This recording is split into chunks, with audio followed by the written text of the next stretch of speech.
इन दिनों reserve bank काफी strict होता दिख रहा है। पिछले ही दिनों आपने देखा कि किस तरह से आरबीआई ने पेटीएम पर एक्शन लिया था। अब आरबीआई ने एक नया आदेश जारी किया है। यह आदेश गोल्ड लोन को लेकर जारी किया गया है। चलिए डिटेल में समझते हैं। Reserve bank of India latest action लेते हुए आईआईएफएल फाइनेंस पर तगड़ी कार्रवाई की है। आरबीआई ने आईआईएफएल फाइनेंस पर गोल्ड लोन बांटने की रोक लगा दी है। केंद्रीय बैंक ने ये कार्रवाई मटेरियल सुपरवाइजरी चिंताओं के चलते की है। हालांकि कंपनी अपने मौजूदा गोल्ड लोन पोर्टफोलियो को सर्विसेज देती रहेगी। आरबीआई ने कहा कि स्पेशल ऑडिट के बाद अगर सेटिस्फैक्टरी रिजल्ट आते हैं तो आईआईएफएल फाइनेंस को राहत दी जा सकती है।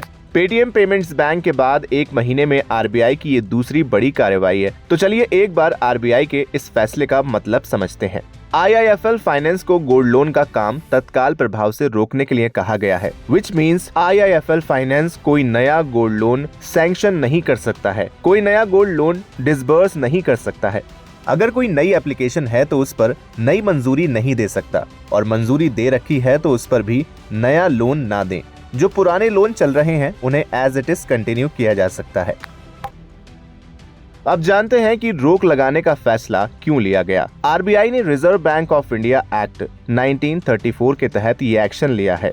अकॉर्डिंग टू आरबीआई 31 मार्च 2023 तक कंपनी की फाइनेंशियल हेल्थ की जांच के दौरान गोल्ड लोन में अनियमितताओं का पता चला है। कंपनी गोल्ड लोन बांटने और नीलामी के दौरान गोल्ड प्योरिटी और वेट को लेकर सही तरीके से रिपोर्ट नहीं बना पा रही थी। साथ ही लोन टू वैल्यू रेशियो में भी उल्लंघन किया जा रहा था। आरबीआई के मुताबिक आईआईएफएल फाइनेंस लोन बांटने और वसूली के दौरान भी नियमों से ज्यादा कैश का इस्तेमाल कर रही थी। इसके अलावा कस्टमर्स पर लगने वाले शुल्क को लेकर भी ट्रांसपेरेंसी नहीं थी। इन सभी तौर तरीकों से आईआईएफएल फाइनेंस के कस्टमर्स के हित प्रभावित हो रहे थे। पिछले कुछ महीनों से आरबीआई कंपनी के अधिकारियों के साथ मिलकर इन कमियों को दूर करने के प्रयास में जुटा हुआ था, मगर सुधार के नतीजे ठीक न आने पर केंद्रीय बैंक को ये सख्त कदम उठाना पड़ा।